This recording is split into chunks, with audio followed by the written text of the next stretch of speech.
Bienvenidos a un episodio más de este subpodcast. Hoy realmente estoy muy contento, muy entusiasmado de poder recibir en el estudio a Karen. Karen, bienvenida. Me encanta que estés hoy aquí, que compartas con nosotros parte de tu trayectoria. Y digo parte porque realmente hoy te estaba leyendo tu semblanza y es muy grande, es muy amplia. Y la intención, Karen, es platicar contigo abiertamente, honestamente también, y que nos compartas qué es lo que estás haciendo hoy en día y por qué has logrado lo que has logrado en estos días y últimamente en tu trayectoria. Quiero comenzar leyendo quién es Karen García Rivas Díaz Galindo. Para quienes nos están escuchando, la verdad es que, insisto, tienes una trayectoria que admiro, que reconozco y que aplaudo. Y bueno, Karen es licenciada en Derecho por la Universidad Autónoma del Estado de México, ex consejera universitaria, especialista y maestrante en Derecho Parlamentario por el Instituto Belisario Domínguez del Senado de la República. En el ámbito laboral se ha desempeñado como abogada proyectista de responsabilidades administrativas en la Secretaría de la Contraloría del Gobierno del Estado de México, presidiendo como parte de dicha institución el Comité Interno de Equidad de Género y Erradicación de la Violencia, Hostigamiento y Acoso Sexual. De igual manera, ha fungido como asesora jurídica de la Sindicatura del Ayuntamiento de Toluca y consultora en la integración de la estrategia municipal para el cumplimiento de la Agenda 2030 del Desarrollo Sostenible. Asesora discursiva en Gobierno del Estado y catedrática de Derecho Internacional Público. Se ha desempeñado como encargada del área legislativa de la Dirección General de Legislación de la Secretaría de Justicia y Derechos Humanos y actualmente funge como directora general de legalización y del periódico oficial Gaceta del Gobierno de la misma dependencia. Bicampeón estatal de debate político por el Instituto Mexiquense de la Juventud, representante de la Universidad Autónoma del Estado de México en el debate nacional de la Academia Interamericana de Derechos Humanos, ganadora regional de oratoria y debate público del Instituto Mexicano de la Juventud, miembro fundador del simulador legislativo de la Facultad de Derecho de la Universidad Autónoma del Estado de México, presentadora de las charlas de sensibilización para el cumplimiento de la Agenda 2030 en el municipio de Toluca y TED Speaker en el TED UAMEX 2019. Impresionante tu trayectoria, Karen. ¿Cómo estás? Bien, bienvenida. Juan Carlos, muchas gracias por la invitación. Yo te había dicho ya desde mucho tiempo atrás que quería que me invitaras. La verdad es que me emociona mucho poder platicar contigo. Este es un formato nuevo, es un formato interesante, pero creo que la magia es que hace que las conversaciones sean como muy en confianza, ¿no? Muy acogedoras. Entonces, contentísima de que me hayas invitado. Al contrario, nuevamente bienvenida. Esta es tu casa, literal. Y fíjate que me gusta mucho comenzar con una pregunta que generalmente no prestamos mucha atención, pero es muy importante. En este canal en particular hablamos acerca del liderazgo, hablamos acerca de cómo coordinamos a los equipos y también de cómo lo estamos haciendo, diferentes técnicas, diferentes cosas que creemos que nuestra audiencia puede escuchar a manera de seguir complementando su desarrollo o su crecimiento, tanto profesional como personal. Particularmente me gusta invitar a gente cercana, a gente que conozco, que admiro su trayectoria y que la aplaudo desde mi trinchera, ¿no? Y justo venía yo en el camino pensando que para que esto suceda es muy importante conocer cómo inician las mañanas, cómo inicia tu mañana, por ejemplo, hoy. ¿A qué hora despiertas? ¿Cómo comienza tu día, Karen? Creo que es la primera vez en la vida que me hacen esa pregunta. Mira, interesante.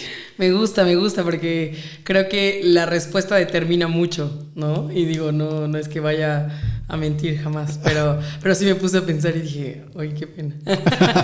No es nada malo, pues, pero me desperté hoy temprano. Bueno, para mí temprano es despertarme 6:45 y algunos dirán, yo a esa hora ya voy al segundo turno, ¿no? Me desperté temprano porque justamente llevo 2 semanas tratando de cambiar mi rutina. Antes hacía un poco de ejercicio en las noches cuando llegaba muy estresada, unos 20, 30 minutos en bicicleta o en escaladora. Y llevo 2 semanas intentando hacerlo en la mañana, que me habían dicho ya muchísimas personas que es mucho más energizante. Entonces me ha costado mucho trabajo, la levantada temprano me cuesta trabajo, tengo que confesarlo.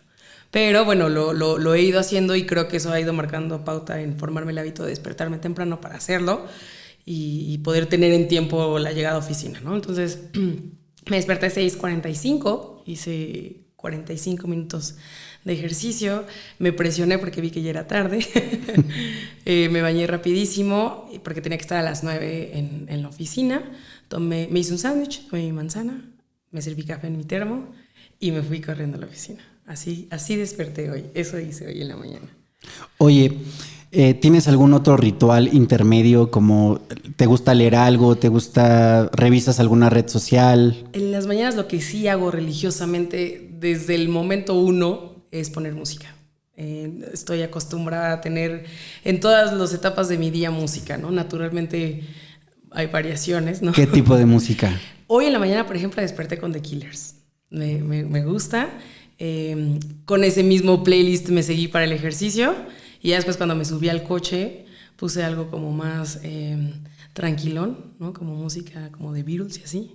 Okay. Porque también depende mucho de las actividades que tenga en el día, la música que pongo cuando voy en el coche a la oficina. Si sé que tengo que llegar así como por ejemplo, a redactar, a escribir argumentos o así, pongo música más tranquila. Si sé que es un día movido de interacción social y de reuniones y de llamadas, pongo música que justo me ponga como en ese nivel de energía más alto. Entonces he descubierto el efecto, digo, no solo en mí, ¿no? En todo el mundo, pero particularmente el efecto que tiene con las canciones que me gustan, con los grupos que me gustan, la música en mi día a día. Entonces, claro, fíjate que es bien interesante esto que comentas, es como un tipo de dopamina. Cada uno de nosotros tenemos diferentes. Escuché también que te gusta comenzar con café. Hay gente que le gusta comenzar con té, hay gente que le gusta comenzar con agua, con algún jugo en particular. Esto realmente es bien importante porque generalmente no prestamos mucha atención porque esto lo hacemos rutinariamente. Pero bueno, lo podemos ir cambiando o agregando ciertas cosas. Esta dopamina que la música representa para ti, ¿hay algo más que has encontrado que te ponga en este mood de vamos con todo, hoy es un buen día para ganar, para conquistar, para lograr mis proyectos, mis metas? Sabes también que es muy interesante y ahora que lo haces, o sea, que haces estas preguntas desde la visión de lo mucho que tiene un impacto, una injerencia en tu día a día, o sea, cuando te detienes a reflexionarlo dices, qué interesante. Pero yo creo que mi otro factor determinante, aparte del café, que sí soy, o sea, puedo no comer, pero mi café sí me hace sonreír así. El primer trago, híjole, ya sabes. Pero bueno, el otro factor importante que he encontrado que en mucho determina la energía con la que llego a la oficina, la energía con la que me presento a la gente es mi vestimenta. Yo tengo vestidos que este vestido es para reunión, este vestido es para estar sentada todo el día en la oficina, este vestido es porque tal vez en la noche tengo algún evento social, no sé, este vestido es porque hoy no me siento bien. O sea, tengo muy definidos los tipos, digo, es chistoso porque siempre uso vestido, ¿no? Me cuesta mucho trabajo salir del vestido, me encanta, siempre se me ha hecho como la vestimenta más femenina, pero no me gusta usar pantalones, no sé, no es que esté malo, simplemente me adapté como si fuese una especie de uniforme, ¿no? Entonces, independientemente de que solo sean vestidos, dentro de los propios vestidos tengo mi gama personal de este vestido me empodera, este vestido me hace sentir segura, este vestido me hace abrazar mi tristeza del día, ¿sabes? Entonces, chistosamente, y ahora que lo preguntas porque no lo había reflexionado de esa forma, también el saber lo que tengo en el día y decidir mi vestimenta a razón de ello determina muchas cosas. Cuando me llega a pasar que por alguna circunstancia no me dio tiempo de ponerme lo que me quería poner, o según tú estaba lavado y no estaba lavado, ese tipo de cositas, y cambia mi esquema mental y me pongo otro vestido que no tenía pensado, me mueve mucho el día. Karen, ¿y sabes desde cuándo sucede esto en tu vida? Yo creo que desde que empecé a trabajar. Me tomé muy en serio voy a ser, ¿no? Día 1, abogada. porque era la imagen que yo tenía de pequeña cuando veía a mi madre trabajando. Mi mamá no es abogada, pero siempre trabajó y me encantaba verla llegar de la oficina con su bolsa, sus llaves, sus tacones. Siempre tuve esa visualización de una Karen profesional. Y cuando entro a trabajar y me doy cuenta de lo mucho que importa, muchísimo, las formas, el cómo te ven, que me queda claro que no tendría que ser lo único, ¿no? Principal factor, capacidad. Pero vivimos en un mundo donde naturalmente la primera impresión es cómo te percibo, ¿no? Que me está proyectando la imagen que me estás presentando. Entonces, cuando me di cuenta de la fuerza que tenía el que yo tuviera todavía 20 años y llegara a la oficina con un vestido y unos tacones, a que llegara a la oficina con una vestimenta más informal, me escuchaban más. Y entonces yo me creí esa idea que puede ser modificable totalmente, de que tenía que ponerme este uniforme. Oye, Karen, dices que a partir de que empiezas a trabajar mientras te escuchaba, no sé, me imaginaba, ¿cómo fue la universidad? Sí. La universidad fue raro porque tuve como un antes y un después, ¿no? Ok. Justo por mi gusto musical, siempre aspiraba a tener como un look como hippie, como pandroso, pero nunca me salió. No. No me salió, nunca me salió. Lo intentaba y terminaba poniéndome un pants, ¿no? O sea, y eso no tenía nada de hippie, era como, parece que me dio flojera vestirme. Entonces, cuando yo entro a la facultad y empiezo a ver mucho esta dinámica en la Facultad de Derecho, ¿no? Que en la Universidad Autónoma te regala esta dualidad de en un solo salón encontrarte 27 tipos de perfiles distintos, ¿no? En maneras de pensar, en accesibilidad de oportunidades. Es una maravilla. En un salón encuentras a alguien que llegó con chofer, tal vez, ¿no? Su café del Starbucks, primera hora, y a tu compañero que llegó y tuvo que viajar 2 horas en transporte público y de todos modos son amigos, ¿no? Y de todos modos, o sea, se rompe una barrera. Me gustaban mucho las clases justo por eso, pero independientemente de ello, yo llego a la facultad y veo a muchos tomándose muy en serio el día 1 de estudiante, ¿no? Tengo que ir impecable. Y yo todavía traía esta faceta de quiero ser pandrosa. y me costó trabajo porque usaba jeans y trataba de meterle algo formal, ¿no? Como un suétercito y parecía como joven queriendo ser señora. No me salía el look, no encontraba un estilo definitorio en mi vestimenta y eso delimitaba en mucho mi seguridad, ¿no? Después, ya me fui de intercambio a Chile, un semestre. Ese intercambio me cambió en muchos aspectos la visión, pero regresando de mi intercambio de Chile, inicié mi servicio social.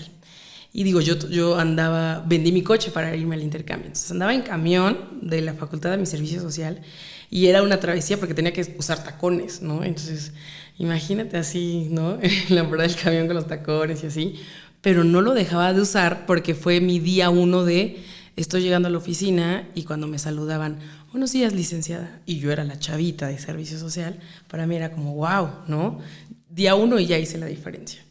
Y desde ahí yo creo que ya fue como 7º, 8º, 9º, 10º semestre, entre el servicio social, las prácticas profesionales, el consejo universitario, que me adquirí no solo por lo que externaba a los demás, sino el cómo me hacía sentir verme con el uniforme de Karen abogada, ¿no? Desde ahí empieza. Hay muchas cosas que te quiero preguntar en relación a esto que acabas de comentar. Voy a tratar de estructurarlas. Pero te escuché mucho decir el día 1 y me hiciste recordar. Leí un libro de Jeff Bezos que se llama Crea y Divaga, y él habla mucho del día 1. Inclusive hay una oficina en Amazon que se llama Día 1. Está bien interesante porque él ha sembrado esta cultura a sus empleados, a sus colaboradores, de no olvidar el día 1. ¿Por qué? Porque ese día es perfecto. Ese día escogimos la mejor ropa, nos vimos 20,000 veces en el espejo, caminamos como rockstar. Me hiciste recordar esa parte y te quiero preguntar, ¿cómo fue el día 1 de Karen en la universidad? Me acuerdo perfectamente, ¿eh? O sea, te podría describir lo que llevaba puesto. Adelante. Y me acuerdo perfectamente, una gabardina, me acuerdo mucho porque dije, no, ya, Facultad de Derecho, ¿no? Y no tenía nada formal, ¿no? Entonces, En ese entonces todavía me la regaló mi mamá, una gabardina que ahora me encantan, las uso con mucho gusto. Café, un pantalón así como caqui y no lleva tacones, pero sí como zapatito, ¿no? Y yo decía, wow, me intenté alaciar, según yo, el cabello, no me salió, se me hizo tarde. Pero bueno, yo recuerdo perfectamente porque la facultad es un pasillo larguísimo. Entonces yo estaba buscando mi salón y en mi primer momento que recorrí el pasillo, yo caminaba pensando todo el tiempo, ¿no? Como tienes que creerte este nuevo perfil. O sea, porque desde siempre he traído un chip de... véanme, ¿no? Yo me acuerdo que iba a kinder, primaria, secundaria y era en el festival. ¿Quién quiere cantar? Yo. ¿Quién quiere bailar? Yo. ¿Quién dice las efemérides? Yo. Y siempre traje ese chip de véanme, pero creo que el día 1 de la facultad sentí como la responsabilidad de quiero que me vean, pero ahora está en mi cancha el hacer que me vean, ¿no? Ya no es la maestra diciéndome, ¿quieres cantar? Vas. Si me quiero ver, tengo que hacerlo desde el día 1. Entonces, te lo juro que me acuerdo perfectamente de esa caminata en el pasillo, pensando y soñando en todo lo que quería hacer, ¿no? Y créetelo y lo vas a hacer. Y es como, de aquí voy a salir y de aquí voy a hacer esto. Entonces, fue especial para mí. O sea, tan especial que lo recuerdo perfectamente. Sí, claro, o sea, ha pasado algún tiempo y lo recuerdas perfecto. Sí. ¿Por qué, qué representa para ti la abogacía? ¿Por qué, un paréntesis, para muchos la profesión no te define? Pudiera considerarse tal vez un trampolín para otros proyectos. Hoy en día es súper válido y al parecer es una constante porque lo comentabas tú al principio, capacidad, ¿no? O sea, es mejor enfocarse en temas de capacidad. Y a veces nos encuadramos mucho en temas de la abogacía y lo relacionamos con ámbito judicial, lo relacionamos con litigio, lo relacionamos... O sea, tenemos como ese prejuicio de quién es el abogado y ahí lo cuadramos y lo segmentamos. Me queda claro por lo que tú comentas ahora es que tenías, no sé, digo, ahorita no lo vas a comentar, no lo vas a platicar, tenías muy claro desde qué momento querías estudiar Derecho, en dónde nace esa motivación para estudiar Derecho y por qué decides esa carrera. Sí, yo creo que el único momento de indecisión que tuve respecto de si estudiar Derecho fue en la prepa. Muchos años bailé danza folclórica. Okay. Y me gustaba muchísimo, pero después descubrí que no era precisamente la danza folclórica. Me gusta el público, me gusta la audiencia, me gusta el véanme, ¿no? Entonces yo ya desde la prepa tenía con claridad que la carrera que me llevaba a poder incidir en lo social era el derecho. Así lo concebí yo, así me hice esa idea. Chistoso porque nunca tuve... O sea, mis padres no son abogados, ¿no? Tengo tíos abogados, pero no fue un acercamiento como de, ay, me voy al despacho de mi tío. No. O sea, nunca tuve un acercamiento así real de un abogado que dijera, es ahí, ¿no? Pero siempre visualicé la figura del abogado como la persona que incide en lo social, a pequeña escala o a gran escala, ¿no? Particularmente, y también eso es importante, ha cambiado mucho, ha madurado esa idea. Pero siempre me visualizaba en esta figura política, ¿no? Me encantaba la idea de pensar estar en una Cámara de Diputados dando un speech sobre alguna reforma. Me encantaba la imagen de lo que representaba ser un senador, hasta el nombre, senador, bueno, me fascinaba. Entonces yo sabía que el camino no necesariamente obligado, pero más sencillo era a través de la abogacía, ¿no? Porque era el conocer las leyes, el incidir en las leyes. Entonces salgo de la prepa cuando desecho totalmente el no voy a estudiar danza folclórica, o sea, no, está padre, no pero no. Y voy decidida totalmente a derecho desde, insisto, el día 1 yo dije, insisto, he madurado mucho la idea.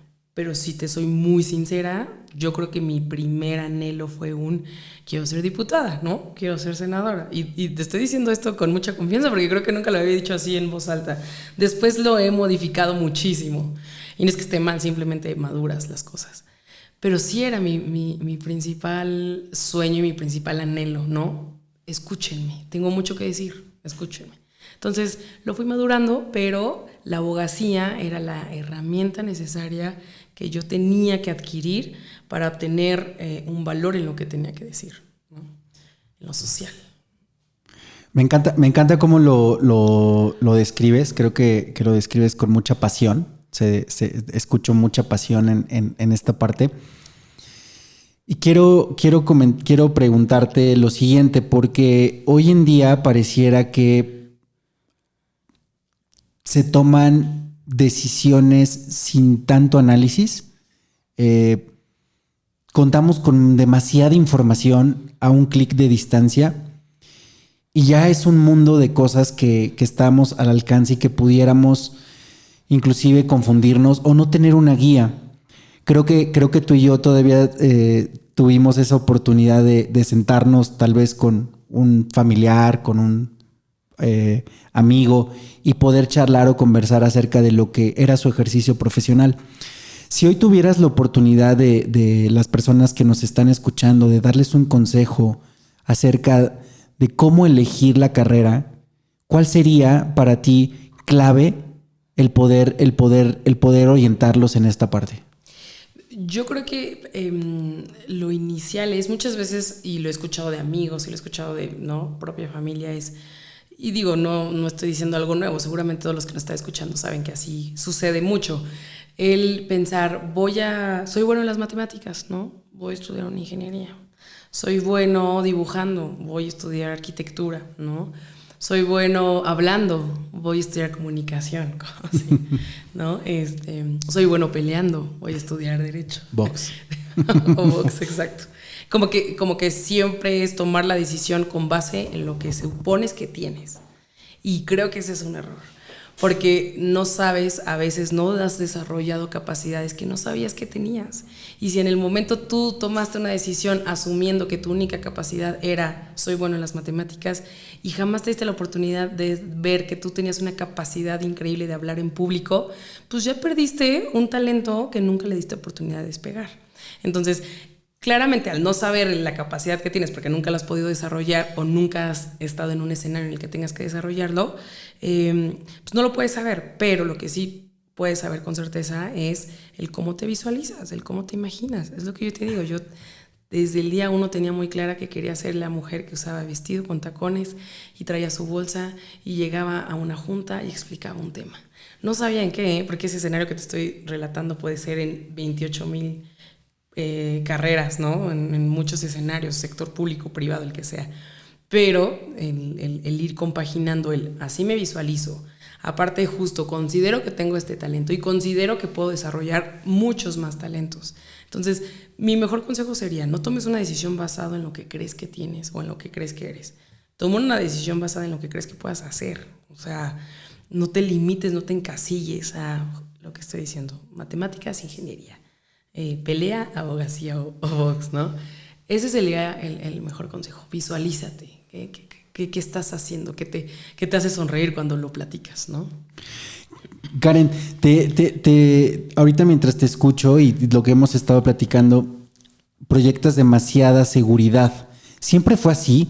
O sea, ¿siempre supiste que eras la niña que quería participar en la danza? ¿Siempre supiste la niña que quería participar cantando, que quería participar en la oratoria? Que ahorita vamos a entrar más a detalle eso, porque ahí es donde quiero hacer mucha pausa y conocer más cómo llegaste o cómo lograste esta parte que se me hace súper interesante. Pero generalmente a muy temprana edad vamos conociéndonos nosotros mismos. Digo, ya también con algunos años vas conociéndote muchas cosas, muchas facetas de tu vida. ¿Por qué era Karen tan segura? ¿Por qué era así? ¿De dónde viene eso? Fíjate que esto sí ha sido algo que hemos platicado en muchos ejercicios, ¿no? Y justo cuando me metí a los concursos de oratoria y demás, nos ponían a hacer estos ejercicios de reflexión, ¿no? La primera pregunta básica. Yo me acuerdo que tenía una optativa en la prepa que se llamaba liderazgo y era de todo menos de liderazgo, ¿no? Pero sí me acuerdo del día que nos preguntó, ¿un líder nace o se hace? ¿No? Que creo que ha sido pregunta histórica durante muchos años. Y mi respuesta siempre ha sido los dos, ¿no? Sí creo que hay personas que nacen con cierta habilidad y que tú lo ves desde chiquito. Yo en el kinder era como, ¿quién le dice a la maestra que no se más receso? Yo. Y te juro que me acuerdo, en la primaria como la escolta, no hombre, yo era como de yo, ¿no?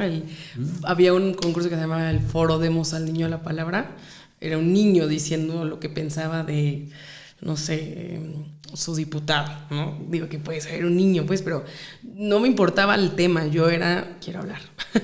Entonces, sí creo, para mí, en mi caso particular, que sí era algo que traía ahí un chip raro, ¿no? Pero, que tuve la bendición y la buena fortuna de que mis papás me dejaran desarrollarlo, y no solo me dejaran desarrollarlo, me impulsaran a desarrollarlo.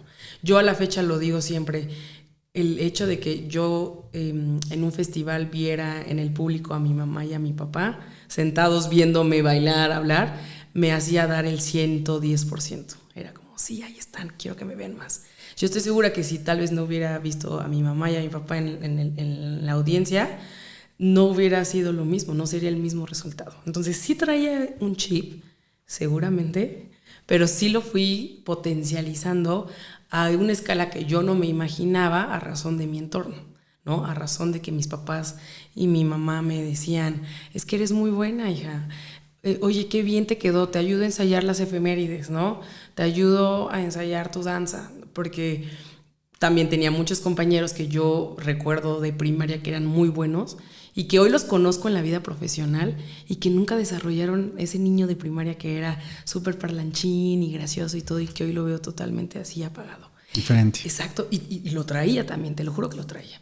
Y entonces en alguna ocasión una maestra de oratoria nos enseñaba o nos explicaba que las personas, hay 3 niveles como de energía en las personas, ¿no? Que es como el nivel 1, 2 y 3, ¿no? Muy básicos sus nombres, pero explicaba como el nivel 1 normalmente es la energía que tienen las personas que son más introvertidas, ¿no? El nivel 2 es el común denominador, todos nosotros. Y el nivel 3 es gente que nace con algo irreal, especial, ¿no? Y que normalmente las personas del nivel 2 aspiramos, y las que nos metemos en este tipo de cosas, a estar en un nivel 3. Y siempre ponía este ejemplo, ¿no? Yo no soy fan de Michael Jackson, por ejemplo. Yo entiendo que es multifactorial, pero ella ponía este ejemplo. Vean a Michael Jackson, o dimensionen lo que les estoy diciendo. Está en un escenario enfrente de miles y miles de personas, y ni siquiera en su momento de máxima fama iniciando. Salía, ¿no?, al escenario y movía un dedo, 15 minutos para mover un dedo, y tenía 15 minutos a la gente gritando con locura. Son energías, son personas que sí traen ya algo sumamente especial. No quiere decir que no trabajen para desarrollarlo, pulirlo, pero sí traen algo, ¿no? Y ya decía, hagan este ejercicio, pongan atención un día en un restaurante, vean si ustedes son las personas que lo generan o que lo identifican. Hay gente que entra a un lugar y de alguna extraña manera hace que voltees, ¿no? Claro. No sabes qué, no es necesariamente que la veas o lo veas porque está guapo o guapa. No sabes, volteas. Hay gente que llega a un lugar e inmediatamente ya se hizo amigo del mesero, ¿no? Algo conectó, algo proyectó. Y eso es lo que ella decía. Y no es que esté bien o mal que lo tengas, es que lo identifiques para uno. Si lo tienes, púlelo, potencialízalo. Y si no lo tienes, busca desarrollarlo. Porque sí se puede, porque no es excluyente que si no naciste con esta chispa no lo puedas desarrollar, claro que no. Y tampoco es una cuestión con certeza que naciste con esa chispa y toda tu vida seas así. Entonces como que creo yo que fue una combinación de esos 2 factores. Sí creo que nací con una chispa ahí rarilla, porque desde que tengo uso de razón hablo hasta por los codos, pero aparte influyó que tenía a un círculo, a una red de apoyo brutal. Lo que quisiera hacer, lo que quisiera decir era adelante. Me llamó mucho la atención esta comparación que hiciste entre este compañero de la primaria que destacaba, que lo traía natural, y pasa algunos años y te das cuenta que pues es completamente diferente. Y también te escuché ahorita decir mucho de potencializar y potencializar. Cuando, como en tu caso, que naces con esas habilidades, que naces con ese talento, ¿cómo te has encargado de potencializar tus talentos? Yo creo que el primer punto justo ha sido el querer decir lo quiero potencializar, ¿no? El identificar, porque eso pasa muchas veces. Hay gente que dice, oye, soy muy buena para contar chistes, ¿no? Pero pues no sirve de mucho que sea el chistosito del grupo. Y hay gente que dice, soy buenísimo haciendo reír, a eso me voy a dedicar, ¿no? O sea, no necesariamente lo profesional, pero saben que es el amigo gracioso. Yo recuerdo mucho y te estoy diciendo de verdad, la Karen de tercero de kinder, o sea, es que te lo juro. Tienes una memoria impresionante, ¿eh? No sé por qué me acuerdo del tercero de kinder, te lo juro, porque bailamos en un festival, la de Ghostbusters. ¿Qué fecha?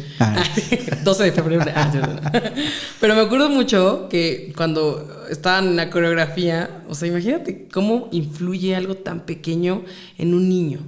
Cuando estábamos haciendo la coreografía y yo le echaba todas las ganas del mundo porque quería estar hasta enfrente, esa era mi medición, ¿no? Y entonces cuando el maestro como que dice, esta niña le echa muchas ganas, ¿no? Porque seguro no bailaba increíble, pero veía mi cara como de emoción o no sé. Sí, justo. Y me dijo, ponte este enfrente. Y entonces yo recuerdo que esa sensación para mí era como de, me encanta, ¿no? O sea, era una especie de adicción a la atención. Y no era la niña como de que hace mucho también faramulla para llamar la atención, ¿no? O sea, tenía momentos en clase que ni hablaba pero en lo que me gustaba estar hasta enfrente. Entonces, cuando yo me doy cuenta de eso, es cuando decido, no, tal vez en esa época de mi vida no puedo decir la palabra decidir. Más bien dicho, disfruto o me apego a esa sensación que me gusta de decir, véanme. Y entonces me empiezo a dar cuenta que si tengo muchas formas de que me vean, pues entonces me tengo que meter a estas distintas formas. Y por eso creo que la única que nunca lo hice bien fue tocar la guitarra o la flauta. Ahí sí creo que nunca lo logré. Y me frustraba mucho justo porque no estaba hasta enfrente y no se trataba de ser la mejor, ¿eh? Se trataba solo de, aquí estoy, ya estoy hasta enfrente. Entonces cuando yo aceptaba lo mucho que me hacía sentir eso, entonces buscaba muchas puertas. Era como, concurso de taekwondo, me voy a meter, ¿no? Ni ganaba, pero me metía, ¿no? Un concurso de demos el niño la palabra. Y me metí hasta las Olimpiadas de Matemáticas y me dieron una rastriza. Pero para mí, el momento en el que salimos de la escuela y dijeron, ya iban los concursantes, un aplauso, eso era. O sea, perdí, ¿no? Pero eso era. Y desde ahí lo identifiqué y desde ahí lo empecé a trabajar. Ya de más grande, te estoy hablando prepa, secundaria, prepa, facultad, ya lo empecé a potencializar de una manera más real, ¿no? Me metí a concursos de debate, me metí a concursos de oratoria, quería organizar todo el tiempo cafés literarios, porque en la primaria teníamos una dinámica de cafés literarios que era aprenderte una poesía y decirle enfrente a los papás.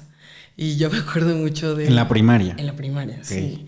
Y el reto ahí, muy competitivos, ahora que lo pienso todos desde ese grupo de... Una generación muy competitiva. muy competitiva. El reto era aprenderse la poesía más larga, ¿no? Y yo me acuerdo creo que fue como por tercero o cuarto, que alguien llevó del saloncito, porque la practicábamos en frente de todos, el Brindis del Bohemio, que es una poesía que dura como 8 minutos. Y entonces yo dije, me tengo que aprender los 8 minutos del Brindis del Bohemio, ¿no? Y entonces, insisto, el hacerlo, el pararse enfrente de los papás, fue un niño de... ¿Cuántos años tienes cuando vas en tercero de primaria? Como, no sé, 8 o 9 años. 8 o 9. ¿No? Esa sensación que yo sentía, siempre, lo sigo sintiendo cuando estoy enfrente de la gente y siento ese primer escalofrío así. Desde ahí dije, a esto me quiero dedicar el resto de mi vida. No sé cómo se llame, no sé hacia dónde vaya encaminado, pero a eso me quiero dedicar. Bien pude haber querido ser cantante o actriz o así. Escogí un método raro, ¿no? Abogada. Pero desde ahí, perdón, ya divagué, ¿no? Pero regresando a tu pregunta, desde que identifiqué lo mucho que lo disfrutaba, lo empecé a potencializar. Ya después, insisto, pues con asesorías, ¿no? Trabajos ya más técnicos. Oye, me queda claro que tienes el don o el talento de hablar en público. No sé si esto comenzó en la universidad o más bien a lo que voy es que me estás ahorita comentando que desde a muy temprana edad tuviste esa exposición, rompiste ese miedo o enfrentaste ese miedo, porque al final es un tema de miedo, es un tema de seguridad. ¿Cómo descubres o qué experiencia te ha dejado el poder hablar en público? ¿Cómo lo sigues trabajando? Porque pues hablas mucho de que pues a esto me quiero dedicar, esto es lo mío. Creo que ahorita estás en una área y en una faceta de tu vida profesional y personal súper importante, en la cual estás influyendo mucho y estás incidiendo mucho en muchas decisiones, en muchas cosas. Pero quiero hacer ahí una pequeña pausa que me pudieras más bien compartirnos qué ha significado para ti hablar en público. ¿Cuál es la mejor experiencia que has tenido hasta el momento? Justo, sí evolucionó, es lo que yo te decía. Evolucionó mucho en mí me gusta que me vean, pero iba en kinder, primaria, secundaria y era la misma escuela, estuve en la misma escuela, kinder, primaria, secundaria, porque tal vez igual y por eso fue fácil, porque era mi zona de seguridad, ¿no? Y ya conozco a estos compañeritos, ¿no? Ya saben, además que yo.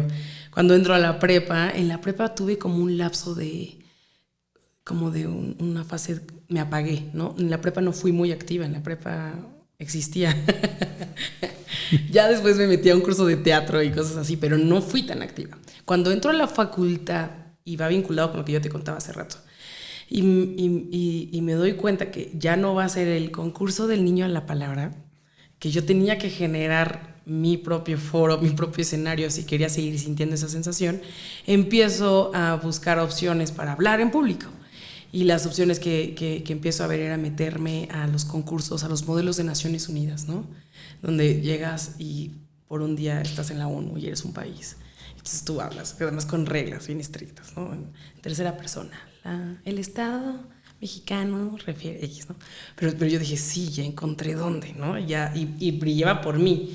Pero eso me fue llevando a desarrollar el gusto por hablar, porque cuando a mí me daban el micrófono, jamás no me imponía el micrófono. O sea, era como lo buscaba, ¿sabes? Lo arrebataba. Entonces, de ahí empiezo a darme cuenta, que es lo que yo te decía, que no bastaba solamente con el gusto y la pasión de hacer las cosas. Era muy torpe hablando en público y de repente lo concienticé hasta ese momento, me aceleraba y empezaba así. Y entonces yo le dije que... Y no se me entendía, ¿no? Y entonces hablaba muy fuerte y llamaba la atención, pero no te entendía. Y mi papá siempre me decía...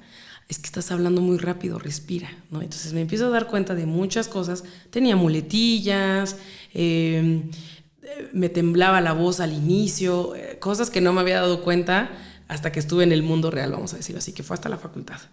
Entonces, en ese momento empiezo a empezar a trabajar y identificar que tenía que mejorar, porque no bastaba ser un caballo desbocado en un escenario y ¿no? Tenía que tener sustancia lo que decía, tenía que tener sentido, ¿cierto? Lo que decía. Y empiezo a desarrollar esto, me meto a más concursos. Yo creo que uno de los que más me marcó, que fue un simulador legislativo, porque aparte venía vinculado con mi sueño de algún día estar en el Senado dando un discurso, en un simulador legislativo donde yo tenía que hacer un posicionamiento, ¿no? De las propias iniciativas que ahí te inventabas.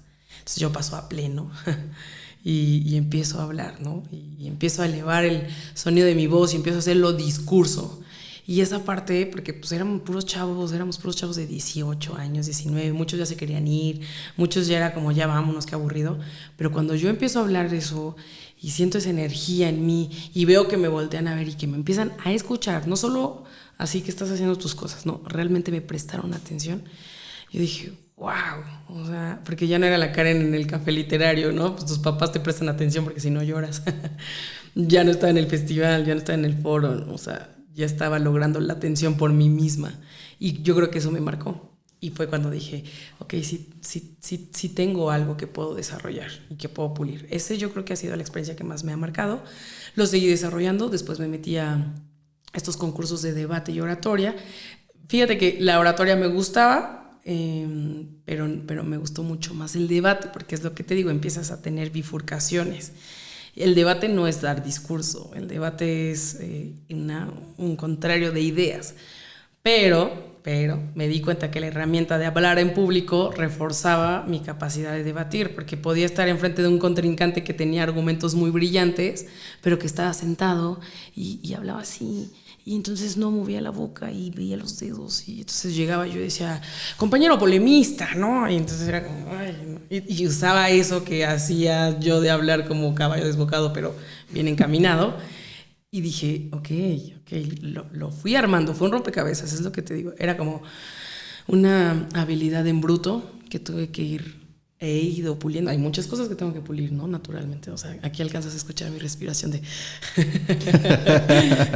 pero así fue un poquito el camino, ¿no? De cómo de cómo lo hice, y actualmente lo sigo haciendo. Actualmente ya no lo hago en concursos, no por gusto, sino porque ya no entro en la categoría de joven. Y no hay, que lo voy a decir en tu podcast porque es idea brillante, hay concursos de debate para jóvenes, pero como ¿por qué no podría haber un concurso de debate para adultos? Creo que nosotros tendríamos muchísimas cosas que decir y elevaríamos a un nivel de debate impresionante, ¿no? Eso es una buena idea. Así, hay que hacerlo.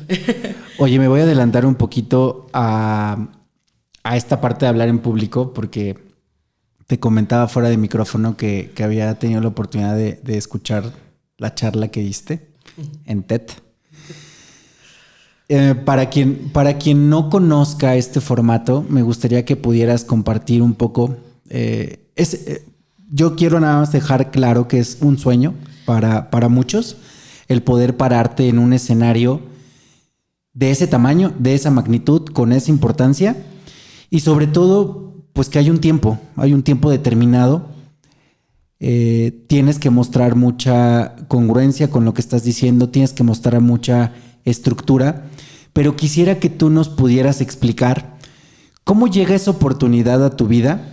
Me queda claro que en algún momento conectaste con algo, con alguien, pero ¿cómo llega esa oportunidad a tu vida? Insisto, ¿cómo llegas tú? ¿Cómo te preparas? ¿Y por qué decides hablar de lo que hablas en esa charla?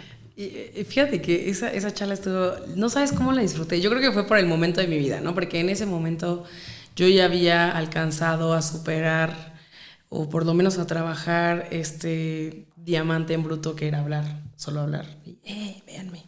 Ya lo había trabajado, ya empezaba a estructurar a qué lo iba a dedicar, ya estaba totalmente dimensionado, yo ya trabajaba, ¿no? Entonces, esta historia es muy padre, nada más como antecedente. Los TED Talks son una joya porque es cualquier persona hablando de algo que jamás te imaginaste, ¿no? Y puede ser desde cosas súper científicas hasta cosas emotivas, y están así las categorías, ¿no? Como de superación, de ciencia. Mi TED favorito, por favor, escúchenlo, que se llama, no me acuerdo así el nombre exacto, pero es como el maestro de la procrastinación, algo así. Y es una joya ese TED Talk, ¿no? Entonces yo conocí el formato y la plataforma y justo decía, wow, ¿no? Algún día. Entonces yo en ese inter, justo, y creo que lo digo lo dijo en el TED, estaba en un trabajo que me había encantado lograr ahí porque tuve que pasar muchas pruebas para llegar ahí y todo, y me sentía lo máximo, y tuve que renunciar porque pues no era lo máximo, ni para mí ni para seguramente el equipo, simplemente no encajaba en el equipo, no era lo que querían y no era lo que yo quería. Entonces estaba muy triste, tengo que decirles, porque tuve que renunciar. Y entonces, esto de verdad, se los juro que es cierto, si no van a decir que soy Marta Gadera. Les juro que es cierto, o sea, 2 días después de que renuncié, soñé que estaba en un escenario, porque ese sueño, aunque suene raro, es recurrente en mi vida, yo hablando. Y soñé que estaba hablando, y entonces ese día me metí en Facebook. Yo tenía mucha gente de consejo universitario de la Universidad Autónoma, porque yo había sido en ese entonces, y el consejo universitario había emitido esa convocatoria. Paga como los derechos la universidad, por eso es como el formato de TEDx, pagas los derechos para usar la marca y poder generar tu foro. Entonces veo la convocatoria. Yo dije, wow, ¿no? Porque además desempleada, soñadora y triste. Dije, wow, por supuesto. Es lo mío. Es lo mío. Entonces, claro que lo intenté. Yo sabía que estaba compitiendo contra muchísima gente porque fue una súper sensación. No se había hecho algo así, un formato así aquí, ¿no? O sea, lo veíamos bien irreal, muy fuera de aquí. Entonces me preparé muchísimo. Eso sí, me costó mucho trabajo definir el tema porque cometí el error de querer compararme con los TEDs que yo había visto. Y dije, no, hombre, pues claro que no voy a dar un TED. No porque sea uno más que el otro, sino estás hablando de dimensiones distintas, ¿no? Y entonces creo que mi idea partió justo cuando yo lo empecé a estructurar como de... esta misma comparativa que me pasó a mí. Cuando estaba estructurando el TED pensaba en los TEDs que yo había visto y decía, yo no voy a hablar de física cuántica, ¿no? Yo no voy a hablar de que era una becaria en Harvard y fue al espacio, ¿no? Yo no voy a hablar de que perdí billones en un fondo. O sea, yo no soy más que Karen que acaba de renunciar, ¿no? O sea, de verdad, eso me abrumaba muchísimo.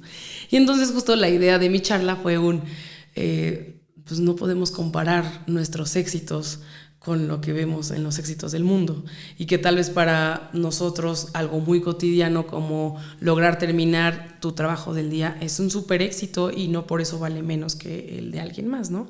Y me acuerdo mucho que estaba muy de moda Malala Yousafzai, no sé si lo estoy pronunciando bien, que se hizo muy famosa porque le dispararon en la cabeza por defender los derechos de las niñas estudiar y así.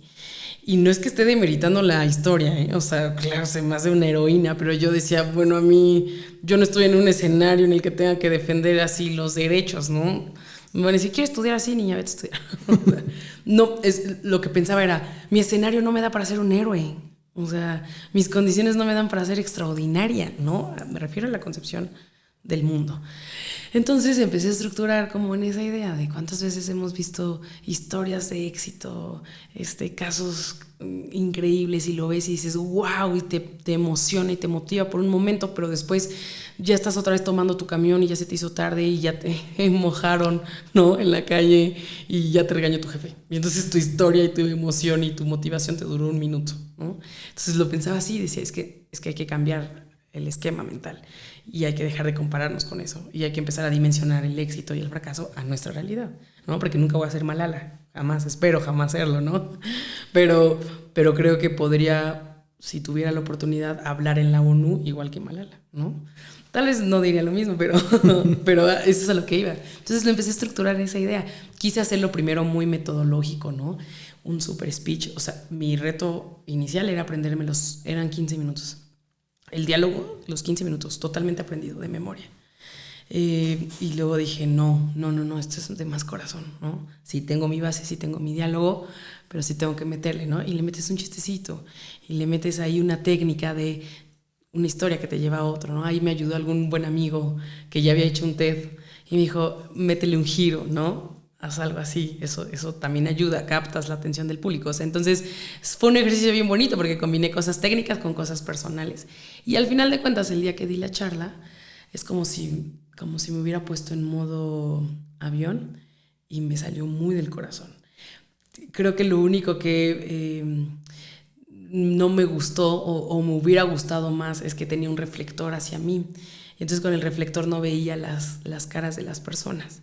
Y a mí, cuando yo hablo en público, y te estoy hablando tanto a gran escala como en pequeña escala, en una mesa de 5 personas contando un chiste o en un foro de 100 personas, me fascina ver la reacción de las personas de lo que estoy diciendo, porque eso me da así esa energía de, se está riendo de lo que estoy diciendo, ¿no? O acaba de decir que sí con la cabeza y entonces sigues hablando. Creo que eso fue lo único, pero también hizo que fuera un ejercicio muy personal. Estaba dando un speech para Karen. Y fue muy bonito, lo disfruté mucho. Y tú lo ves, me dio mucha risa porque a los meses había un comentario en mi video de bastante malo. Y me dio mucha risa, ¿no? Porque claramente si tú ves a un TED Talk, ves un TED Talk del procrastinador profesional y la física cuántica en tus decisiones y luego es el mío, no hombre, hasta el audio, todo mal, ¿no? Pero para mí fue lo máximo. Me levantó de esa depresión que traía de no tener chamba en ese momento y me reafirmó lo que llevaba 23, 24 años creyendo sobre mí, ¿no? Karen, ¿recuerdas cuánto tardaste en preparar esta presentación? Yo creo que sí fueron como 2 meses, ¿eh? Sí la cambié muchas veces, sí la modifiqué muchas veces porque quería hacerlo perfecto. Y dije, tú lo que dijiste, perfecto, la congruencia de lo que estás diciendo y lo que estás hablando y el cómo te estás comportando. Dije, no es congruente que esté hablando de abrazar tus fracasos y querer hacer esta charla perfecta, así, con palabras súper rimbombantes y una estructura casi de poema, ya sabes, con ritmo y métrica. Dije, no, hombre, o sea, no puede ser posible. Pero me costó mucho trabajo el ceder el espacio a hazlo de mucho corazón. Me quería poner a competir con los TEDs así famosos, no, hombre. Entonces, esa fue una lección bien bonita, ¿no? Como de dimensionar las cosas en tu realidad. Hacerlo de forma genuina, completamente. Sí. Oye, Karen, no sé, mientras te escuchaba, imaginaba cómo habían sido esos momentos de preparación y te comentaba al principio que quiero profundizar en esa parte porque se me hace muy interesante la metodología, los tiempos que te das, la disciplina que te tienes que dar. Digo, nos comentaste que habías renunciado. ¿Qué tiempo le dedicabas? ¿Cómo eran esas sesiones de preparación? ¿Cómo de repente pediste feedback a alguien más? ¿Te metías de repente, investigabas, mandabas al carajo todo y volvías a empezar? ¿Cómo era tu disciplina en ese momento, en esa parte? Fíjate que siempre cuando tengo como una fase de momentos bien marcadas en mi vida, tanto cuando estoy haciendo un discurso como cuando estoy haciendo un argumento jurídico, me da mucha risa contarle porque qué pena, pero tengo una fase de 3 horas, 4 horas de viendo al infinito así, ¿no? Cualquiera diría, no, hombre, ya va adelantadísima, ¿no? Y estoy 4 horas viendo al infinito pensando cómo sí, cómo no, con música, eso sí, la música me detona muchas sensaciones, emociones. Entonces estoy 4 horas viendo al infinito y eso te digo, imagínate, hasta en mi trabajo jurídico, que digo, a veces urgen cosas, no puedo darme ese lujo, pero cuando tengo la oportunidad de desarrollar un buen argumento, no sabes cómo disfruto de esa parte donde tengo 3 horas, 4 horas definiendo lo que tengo que hacer. Y después de que ya lo aterricé mentalmente, es una cuestión de 1 hora en plasmarlo en un papel. Entonces, eso me pasó con el TED Talk. Lo pensaba muchísimo y empezaba a hablar, empezaba a hacer una especie de monólogo, ¿no? Empezaba a decir como mis ideas, ¿no? Hola, soy Karen y acá me escuchaba, todo el tiempo me escuchaba, me veía al espejo, ¿no? Ese es un muy buen ejercicio. Vete en el espejo, gesticula, mueve tus manos, habla con el cuerpo, ¿no? Y entonces yo me veía en el espejo y era como si me aprendiera a mí misma. Es chistoso, pero es como cuando quieres aprender algo y lo ves todo el tiempo para aprenderte y que tu memoria se grabe. Entonces cuando tú te ves en el espejo y te ves hablando y te ves grabando, te acuerdas hasta cómo pronuncias esa palabra, ¿no? Y entonces te acuerdas diciendo disruptivo, ¿no? Y abres la boca. Entonces hacía eso, hacía muchos monólogos viéndome al espejo. Claramente mi mamá pensaba que ya me había vuelto loca. ¿De cuerpo completo? De cuerpo completo y después me grababa, ya que, o sea, porque digo que fueron 2 fases. Primero fue la fase de escribir, ¿no? Y lo reescribí muchas veces. Después fue la fase de practicarlo y en esa práctica cambiaba cosas que escribía. Y después era la fase de ya me gustó, ya me enamoré de lo que voy a decir, ahora lo voy a practicar. Grabé un audio completo de mí hablándolo, diciéndolo con distintas entonaciones, uno muy alegre, uno muy triste, y lo escuchaba. Y de repente estaba así haciendo algo, porque además en ese inter retomé el trabajo, ¿no? Me empecé en mi nuevo trabajo y ya no tenía el tiempo, ¿no? Pero pues estaba trabajando y me ponía mi audio de hola, soy Karen. Y entonces eso también activa tu cerebro, como cuando te aprendes una canción, ¿no? Y te das cuenta que después ya lo dices en automático. Pero sí le dedico muchas horas, ¿no? Con los debates, por ejemplo, que eso es lo que más me gusta y me apasiona. Que normalmente la dinámica son, te voy a dar una lista de 20 temas y tienes que hablar a favor y en contra de estos 20 temas. Entonces es primero, vamos a decir, el proceso técnico, creativo, no sé, depende mucho de la línea. Y hago mis fichas de qué puedo decir a favor y qué puedo decir en contra de los 20 temas. Y ya que terminé el tema técnico de escribir y investigar y sacar estadísticas, entonces ya empiezo a hacer este juego de cómo lo digo, cómo lo expreso y qué me respondería y a identificar cuándo me puedo poner nerviosa, porque creo que las pocas veces que yo me pongo nerviosa al hablar en público es cuando no domino el tema del que estoy hablando, cuando no me preparo bien, cuando no estudié bien. O sea, porque si yo estoy segura de lo que estoy diciendo, no, ese ha sido el mayor secreto. No me da nervio, ¿no? Siempre es la cosquillita, ¿no? Lo normal. Pero cuando estoy súper segura de lo que estoy diciendo, porque lo estudié, porque me puse a estudiar 24/7 y me lo aprendí, eso es una cuestión como de seguridad total, ¿no? Si tú me preguntas cuál es tu clave para ser tan segura, es saber de lo que estoy hablando. Después ya te haces medio habilidoso y aunque no sepas, hablas, ¿no? Pero le vas cambiando un poco. Ya le vas maquillando.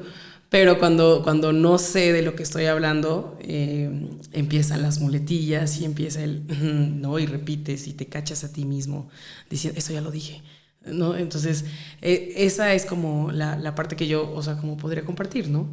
Y creo que a lo largo y en los distintos ejercicios o actividades que yo he tenido, me ha permitido ir haciendo este desarrollo tanto técnico como personal. También tiene mucho que ver el corazón que le metas. Si es un tema que particularmente te apasiona, si es un tema que tienes que hablar aunque no estés de acuerdo. O sea, es es multifactorial eso, pero empiezas como a dimensionarlo. Yo lo veo como un matemático, un físico haciendo fórmulas y que tiene que ver distintos elementos. Es lo mismo, ¿no? Distinto escenario, distinto resultado, pero es exactamente la misma metodología, ¿no? Entonces, así. Mencionaste nervios, pero no miedo. Sí, justo. ¿Nunca has tenido miedo al hablar en público? Yo creo que no.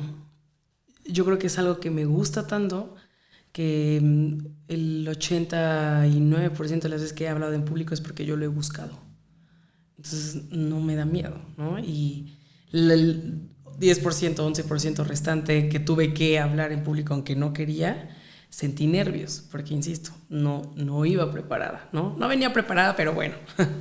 Pero miedo no, porque ha sido lo que siempre me ha gustado. Es como si le preguntas a un chavo que juega fútbol, oye, ¿no sientes miedo al entrar a la cancha? Nervios sin miedo jamás, ¿no? Es lo mismo, considero que es lo mismo. Y a quienes comienzan en esta parte de trabajar, de seguir mejorando, porque han encontrado, como tú lo encontraste a muy temprana edad, ese talento o esa pasión, ¿qué le recomendarías para seguir puliéndolo, para llevarlo a un nivel como el que, por ejemplo, hoy tú tienes?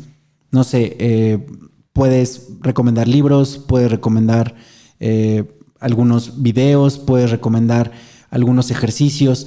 ¿Qué es lo que tú podrías concentrar brevemente y que les sirva a estas personas que quieren seguir puliendo esta parte de enfrentar? Porque hay un miedo muy natural. Digo, hay gente que sí tiene miedo, pánico, sí, de hablar enfrente del público, pero con tu experiencia, con tu talento, con los años que llevas haciéndolo, ¿qué podrías aconsejar? Yo creo que el mejor consejo justo sería eso, ¿no? Porque muchas veces cometí el error de creer que, y te estoy hablando de más joven, ¿no? Lo que para ti es fácil, para el mundo es fácil. Y entonces no es cierto, claro que no. Y tal vez hay algo que alguien pueda hacer y yo no puedo. Y tendría que entender perfectamente eso, ¿no? Si tú me pones ahorita a dibujar y tú me dices, Karen, es que eres buena dibujante, créetelo. No te voy a hacer una casa increíble, aunque me digas eso y me des charlas de ánimo, no me va a salir un dibujo porque además yo estoy férreamente convencida en que soy malísima para dibujar. Pero si tú me dices, a ver, Karen, ¿no? O sea, ¿qué puedes hacer? Mira, del dibujo que estás haciendo, te recomiendo primero, bórralo. No, pero digo, te recomiendo primero, usa una regla, ¿no? Igual y no se te da así que el marco sea tan fácil. Usa una regla, velo marcando, ok. Ahora, ponle un color. Ah, ok. Ahora, hazle un detallito que te guste. Ay, ¿ves qué bonito te quedó esa flor? ¿No? Es muy parecido, ¿no? Yo muchas veces cuando algún amigo me decía, no puedo hablar en público, ayúdame. Y lo primero que yo decía es, no, a ver, párate bien, ¿no? O sea, se hace así y hablas así y ponte un lápiz en la boca y con eso. Y me di cuenta que esa no es la fórmula. Sí, es importante, pero no es la fórmula. La fórmula es primero que sí tienes que trabajar en la parte emocional, en la parte del miedo, en la parte de saber si de verdad quieres hacerlo, ¿no? O sea, si de verdad estás cómodo con hacerlo y si tienes que hacerlo por alguna cuestión de trabajo y demás, ¿cómo poder sobrellevarlo, no? Y encontrar, insisto, tu punto en tu justa dimensión. Porque si siempre has sido una persona introvertida, pues no esperes que vas a dar un discurso en la junta anual de tu empresa con palmas de oro y todo el mundo, wow, ¿no? Pero sí espera hacer algo que te satisfaga a ti. O sea, di el mensaje que quería dar, lo expresé como lo tenía que expresar y me siento tranquilo con eso, porque después nos ponemos expectativas abrumadoras o nos comparamos, insisto, y no logramos nada. Entonces saca tu regla primero, saca tus colores, saca esto. Entonces mi mejor consejo sería justo, ve el punto en el que estás parado, ¿no? Acepta en lo que naturalmente puedes hacer y en lo que te causa miedo y empieza a trabajarlo así como punto por punto, semillita por semillita, ¿no? Y te vas dando cuenta de ¿qué te causa miedo? No, pues que me vean cómo me visto, que se estén burlando de mí mientras estoy hablando. Ok, primer consejo, no los veas, ve a un punto en la pared, ¿no? O sea, el universo. Ve al universo. ¿Qué te preocupa? Que me trabe, ¿no? No pasa nada, todos nos trabamos, solo cambia el... Yo tenía mucho, por ejemplo, eso, ¿no? Y me di cuenta, si me equivocaba, decía, perdón. Sí, perdón. Y me decía la maestra de discurso, nadie se sabe tu discurso, Karen. Pudiste haberte equivocado 80 veces y tú hiciste evidente que te equivocaste, porque nadie sabe lo que tú estabas escribiendo antes. Entonces, si te equivocas, sigue, nadie lo sabe y seguramente a nadie le interesa, sigue. Y entonces es como ir desmenuzando todo este tipo de técnicas, ¿no? Algo que a mí me ayudó mucho con los nervios, no era miedo, pero eran nervios. De repente yo me acuerdo que cuando decía mi poesía, ¿no? Y se veía mi mano así. O sea, porque aunque me gustaba, disfrutaba eso, pero de repente se veía la mano así, ¿no? Y entonces lo canalizaba. Y entonces a la fecha es algo que sigo haciendo. Si de repente no estoy preparada para hablar de algún tema o así, que es donde me entran los nervios, aprieto mucho los dedos de los pies, nadie lo ve, ¿no? pero lo canalizo de tal manera que la mano me deja de temblar. Termino con los dedos súper adoloridos. Y esto me pasó hace poco, ¿eh? Me puse nerviosa en un tema que no dominaba y tuve que hablar y no se me podía cortar la voz y no se me podían ver las manos así. Y entonces los dedos de los pies los aprieto cañoncísimo y tú me ves así, ¿no? Oye, entonces yo le dije acá. Entonces lo canalizas. El chiste es, no quieras derrocar tu miedo. Más bien dicho, aprende a lidiar con él. Aprende a... En ciertas dimensiones, tratar de, aquí sí puedo con esto no puedo, ¿cómo lo puedo sustituir? ¿No? Y a no querer tener resultados inmediatos y a no esperar, ¿no? Que seas de un día para otro y que sigas, ya no tienes miedo, perfecto, ya no tengo miedo. O sea, eso no existe, no hay manera, insisto. Yo lo veo en el ejercicio de si tú me pides que dibuje, seguramente voy a llorar 80 veces porque no me va a salir lo que me pides. Pero si me vas diciendo, bueno, hazlo así, bueno, esto lo puedes sustituir así, creo que esa es la mejor parte. Y la otra, que a mí me ha ayudado mucho, es el coco wash que te haces tú mismo, ¿eh? O sea, nosotros tenemos la capacidad de tirarnos o de levantarnos de 0 a 100, o sea, en un segundo. Entonces, si no empiezas a hacer ese ejercicio de creértela, sea cual sea el talento que tienes, no para los demás, no tienes que convencer a nadie. Una persona que admiro mucho siempre me dice... no se trata de que demuestres, no demuestres, muéstrate, ¿no? Esa es mi frase ahora, mi mantra, porque de repente haces cosas por demostrarle al mundo que puedes, que eres, y no es para el mundo, es para ti. Entonces, cuando yo me mostraba que podía hacer algo, era lo máximo. Y las personas que en ese momento sienten miedo tienen que empezar a mostrarse las facetas en las que sí pueden irlo trabajando. O sea, eso es lo más importante. No puedes trabajar en medida de lo que reaccionan los demás, porque si no, nunca vas a hacer nada. Todo este bagaje que nos has estado compartiendo, quiero conectarlo con lo siguiente. Llevas mucho tiempo trabajando en el ámbito público, político, vamos a llamarle de esa forma. ¿Cómo has lidiado con esta parte? ¿Cómo te ha servido estas habilidades que tienes?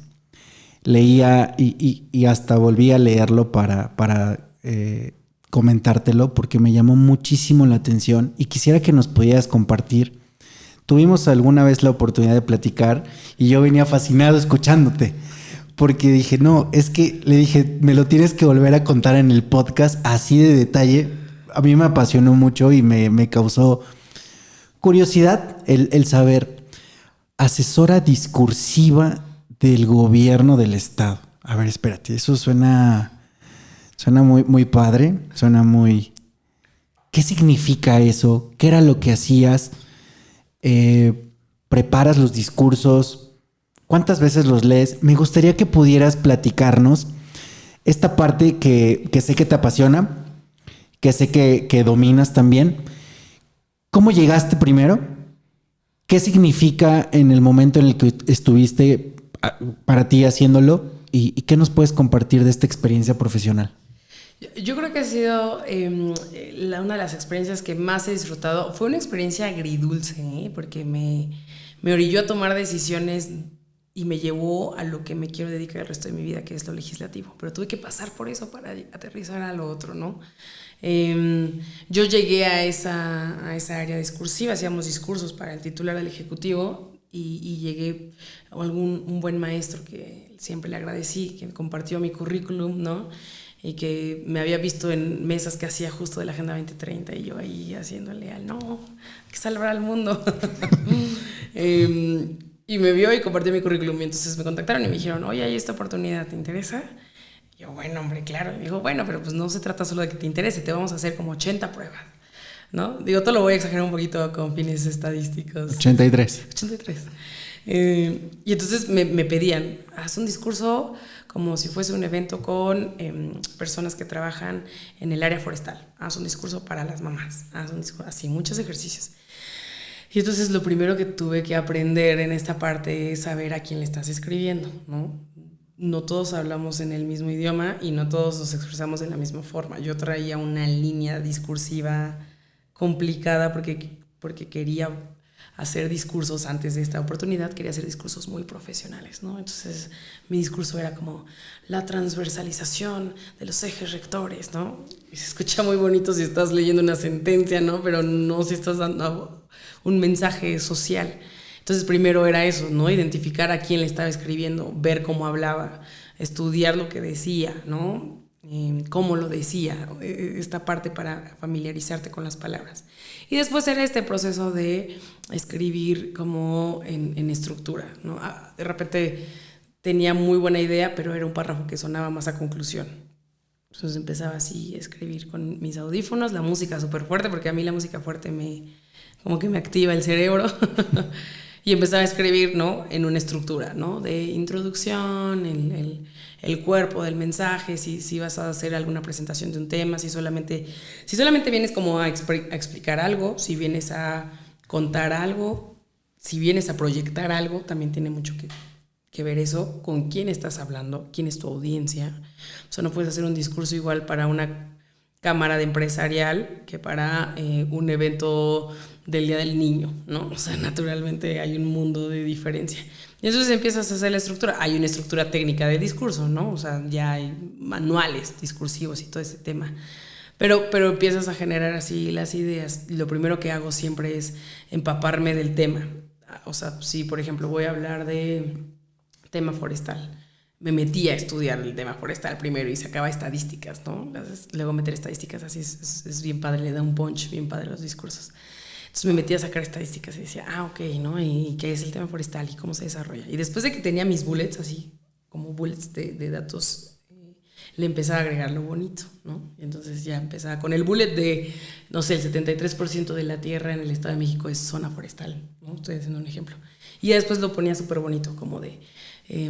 los mexiquenses nos identificamos con nuestras tierras, ¿no? Y solo para que lo tengamos en referencia el 73%, y ya lo empezaba como a embellecer. Entonces fue una experiencia bien bonita, breve, que esa es la otra parte de lo que yo aprendí, ¿no?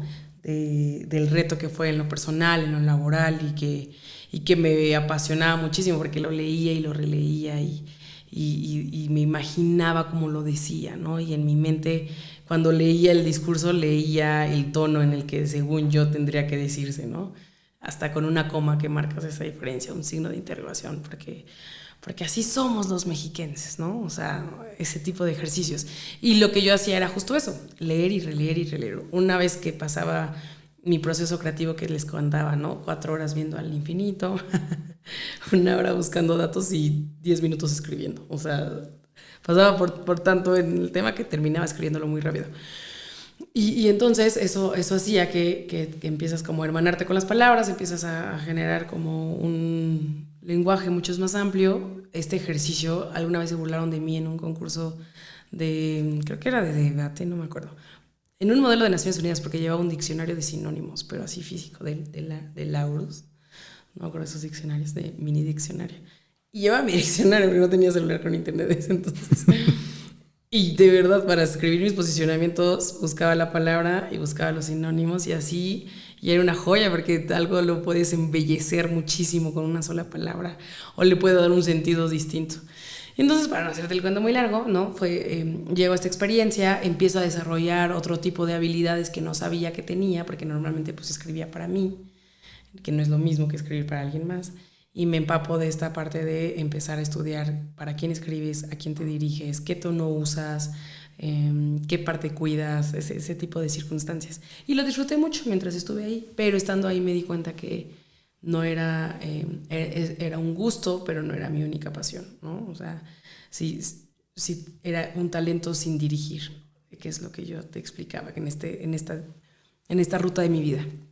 Y yo me di cuenta que si yo dirigiera la capacidad que tengo o que tenía de escribir así, de estructurar ideas, a hacer una ley, por ejemplo, pues entonces es un impacto distinto, ¿no? Y entonces, por azares del destino, pues se dio otra oportunidad que tenía que ver con lo que ya llevo 5 años desarrollando, que es en el tema legislativo, y fue el trampolín que necesitaba para llegar a eso, ¿no?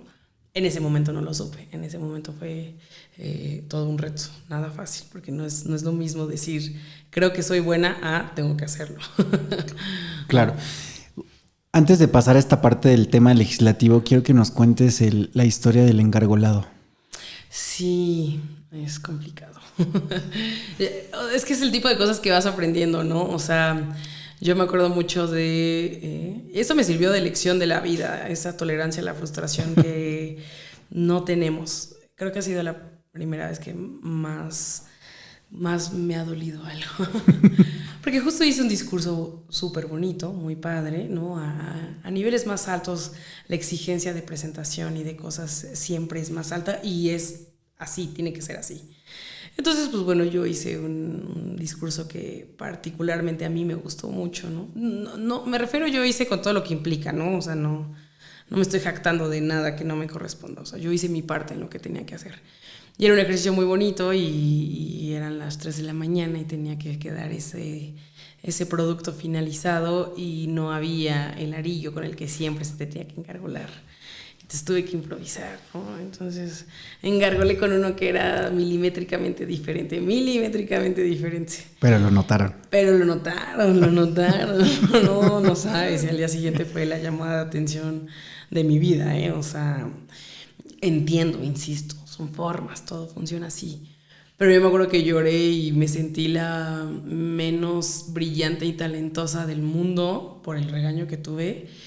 Y qué feo que eso te suceda, ¿no? Ya planteando la experiencia de los muchos que nos puedan escuchar y todo, que no nos pase eso.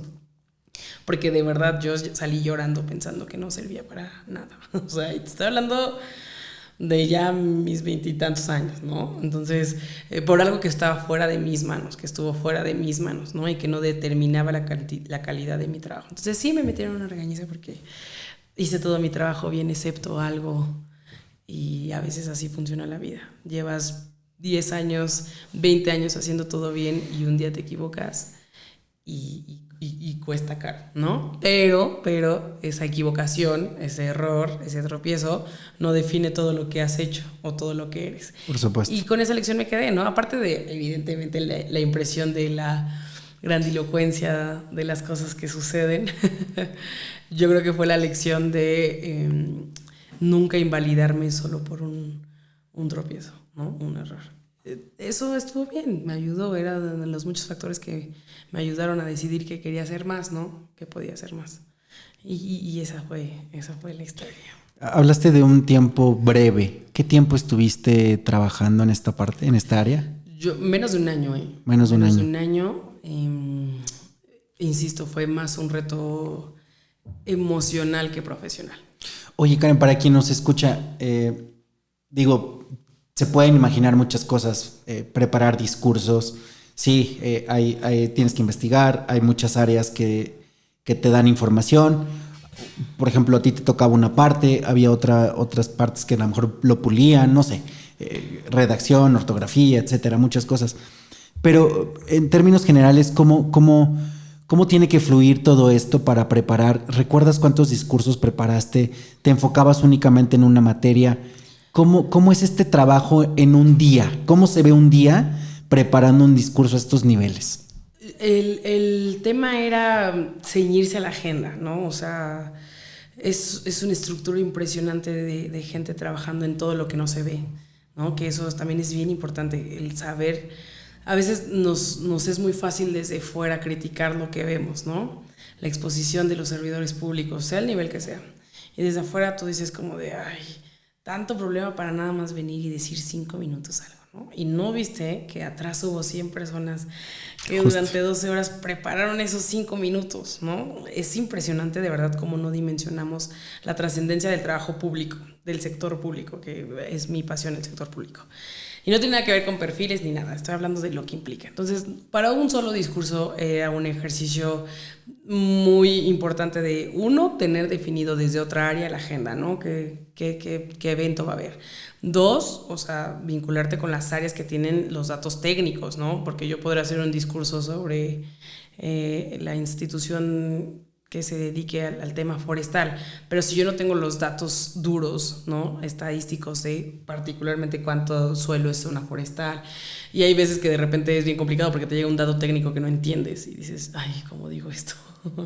Entonces es ponerte a estudiar, no solo es escribir, es ponerte a estudiar, y después de que haces toda esta recopilación de datos, que es lo que te decía, estos bullets, empiezas ahora sí a trabajarlo, ¿no? Y empiezas a ponerle este chip personal, ¿no? Porque si solamente fuera a decir bullets, pues cualquiera se para y lee, ¿no? El 85% es ponerle el toque personal de quien lo va a decir, de quien va a transmitir el mensaje. Y es después revisar que sí esté bien establecido, que otros ojos lo vean.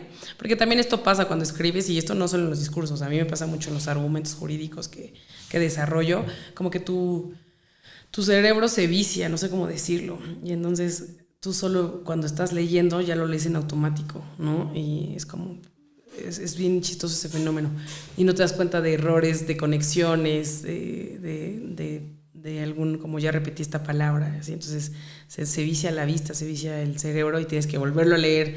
Yo siempre hago esto, cuando termino un documento en la computadora, después lo reviso en mi celular, porque mi espacio visual es distinto y si tengo errores los veo. Porque lo podré ver 5 veces en la computadora y ya no lo veo. Entonces, si lo veo en mi celular, digo, no había visto esto. Hasta ese tipo de cosas, porque pues equivocarte ahí no puedes. No hay manera, no hay manera. Entonces era como una dinámica padrísima de muchísimas horas formando 3 minutos. O sea, 3 minutos. ¿Cuántos discursos podías llegar a preparar en un día? Yo creo que no era tanto como la cantidad, a veces era un mismo tema, pero distintos formatos, ¿no? Ok. O sea, va a haber un evento mañana, trabájalo en discurso o trabájalo como solamente líneas, ¿no? Discursivas, o trabájalo como justo solo en bullets. Pero yo creo que, o sea, hoy donde estoy parada, a lo que me dedico y todo, pues sí te puedes aventar una buena cantidad de cosas al día, ¿eh? Yo de repente digo, o sea, si la Karen de facultad lloraba por hacer un ensayo de 2 hojas y viera lo que hace 8 años después, diría, no, hombre, no hay manera. Pero insisto, son capacidades que se van desarrollando, ¿no? Entonces sí fue una plataforma bien bonita en lo personal para aprender. Yo dije al inicio agridulce porque me di cuenta que no era la línea de lo que me quería dedicar el resto de mi vida, y porque tenía que madurar muchas cosas, y porque tuve que madurar la tolerancia a la frustración, ¿no? Eso fue.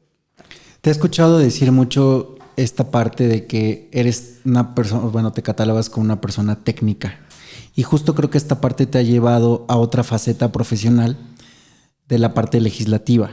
Sí. Que quisiera que nos comentaras un poco, porque conecté mucho contigo cuando me platicabas un poco en qué consistía esto, y justo lo mencionaste ahorita. Toda esta gente, todo este equipo, más que gente, todo este equipo de trabajo que está atrás de un servidor público, de un político, de un área, lo que sea, está trabajando para un objetivo, para lograr algo. Como dices tú, tal vez son 5 minutos, 6 minutos, pero hay una cantidad impresionante de personas. Esta parte técnica, y ahora que tienes la oportunidad de desarrollarlo en la parte legislativa, construyes leyes, redactas leyes.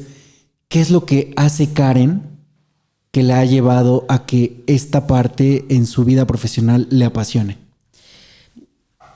Híjole, el tema legislativo lo traía también ya de mis... Ya igual en el chip ya venía. Ya venía en el chip también incluido. Chip así, habla mucho, le gustan las leyes. Pero yo creo que no se alcanza a dimensionar la trascendencia de una ley. Más que de una ley, creo que se ha perdido la trascendencia del servicio público en cualquiera de sus 3 poderes, o sea, judicial, legislativo y ejecutivo. Particularmente mi favorito, naturalmente, es el legislativo, ¿no? Para mí el poder legislativo es el más bonito porque una ley incide en todo, ¿no? Una ley incide en el sector público, incide en el sector privado, incide en la justicia interpartes, incide en absolutamente todo. Entonces, el poder de una ley o la magia de una ley, y es por lo que me apasiona tanto, es que así como los matemáticos, los números, nosotros las palabras. Porque es impresionante el poder que tiene la palabra, ¿no? Una palabra bien dicha, una palabra mal dicha, una frase estructurada, una coma mal colocada, un verbo mal direccionado. O sea, si yo mañana hago la reforma y te podría decir qué ley, qué artículo, y le cambio el verbo coordinar a supervisar, con eso podrías estar de verdad, o sea, invadiendo un poder público, o sea, en funciones. Entonces, cuando me meto a estudiar lo legislativo, que lo traía solamente en el imaginario de lo que me gustaba, que no es lo mismo sentarte y, haz una iniciativa, ¿no? Entonces, cuando yo descubro la fuerza que tienen las palabras en una ley, me enamoro del tema legislativo, ¿no? Porque lo que estás poniendo tiene una incidencia a nivel masivo. Cuando yo como abogada y que me preguntan, ¿no te gustaría ser abogado postulante, no litigar, por ejemplo? Se me hace hermoso, también tiene una cierta magia. Pero si yo estoy enamorada del sector público y particularmente del legislativo es porque creo que la palabra que yo estoy poniendo ahí tiene una incidencia a mayor escala, ¿no? Eso me gusta a mí, eso me apasiona. Entonces, en el estudio de las leyes te das cuenta de eso, de lo que estás escribiendo y lo que estás plasmando tiene muchísimas consecuencias. Y es una magia el poder jugar con ¿cómo digo que sí pero no? ¿Cómo digo que sí pero tal vez después, ¿no? ¿Cómo digo que sí se puede pero no podemos tan directamente? Es una magia. El derecho parlamentario es el área jurídica. El derecho parlamentario y el derecho electoral son las dos áreas jurídicas que combinan lo político con lo técnico. Y eso es una maravilla, porque si tú eres un buen técnico en lo parlamentario, ayudas a un buen político, ¿no? O sea, es una dualidad bien bonita, porque pues, tú sabes en la técnica que tienes que hacer para hacer una exposición de motivos, ¿no? Cómo se compone una iniciativa, cómo se compone con la exposición de motivos, el decreto, los transitorios, lo sabes en lo técnico. Pero necesitas la definición política de cómo tiene que quedar eso, ¿no? Entonces, cuando conjuntas esas dos partes, es un reto también. Es magia, ¿no? Digo, estoy hablando desde mi perspectiva y desde mi pasión. Entonces, creo yo que falta dignificar el valor que tenemos los técnicos, los que estamos detrás de. No somos figuras públicas, no somos el título, no somos la foto, no somos el nombre, somos los que estamos en la oficina hasta las 12 de la noche escribiendo algo para que mañana el nombre, la figura pública pueda presentar algo. Y está bien, no es que esté mal, no es que queramos ser la figura pública, no. Solo es el que los que estamos en esta posición tenemos que concebir la importancia que se tiene, ¿no? Entonces, eso lo pasa mucho en las legislaturas. Normalmente muchos diputados aquí y en China se llevan de asesores al amigo de, al compa, al hijo de... Y entonces tienes al compa haciendo una ley, ¿no? Al compa, ¿no?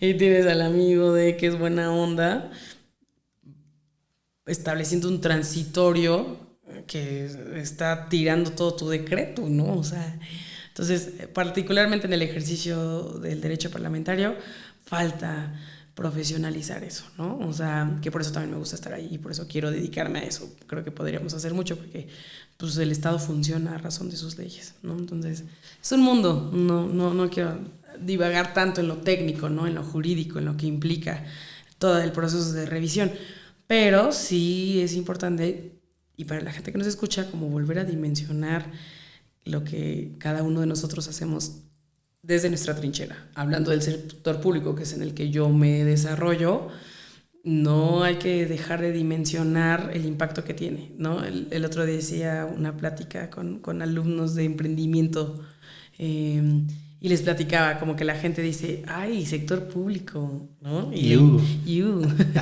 la imagen del godín, ¿no? Que son las 12 del día y está con su café y su torta y a las 5 está chismeando y ya está formado 5:30 para checar, ¿no? O sea, esta imagen, sí hay, ¿eh? O sea, claro que hay, por supuesto que hay. Pero no es solo eso. Habemos muchos que no somos el godín, o sea, que somos gente que realmente nos apasiona, que sabemos que lo que estamos escribiendo, lo que estamos proyectando tiene una diferencia y hace un impacto que tal vez tú no sepas, que la persona que estuvo sentadita en el escritorio determinó que le otorgaran una licencia de funcionamiento a tu unidad económica. La persona godín que tal vez tú dijiste, ay, ese godín, jaja, ¿no? Escribió lo que tú necesitabas para operar alguna idea, ¿no? O sea, es bien impresionante. Yo de repente hago ese ejercicio y me siento a ver a mi equipo de trabajo y digo, o sea, si supieran que lo que está incidiendo hoy en una norma, en una ley, está aquí sentado junto a mí pensando, ¿qué verbo se escuchará mejor? O sea, todo ese proceso es impresionante, no se ve el inside de todo lo que sucede en el sector público. Y es precioso. Y parte de mi misión personal adjudicada es dignificar el servicio público de muchas formas. Lo describes de forma genial. Vamos a ir cerrando, Karen. Pero no quiero cerrar sin preguntarte. Me parece que toda la trayectoria que has tenido en el sector público, a lo que has enfocado tu carrera profesional, la pasión con la que describes las cosas que estás haciendo hoy, me queda claro que has visto millones de palabras. Tus ojos han visto millones de palabras. ¿Tienes palabras favoritas? Sí, por supuesto.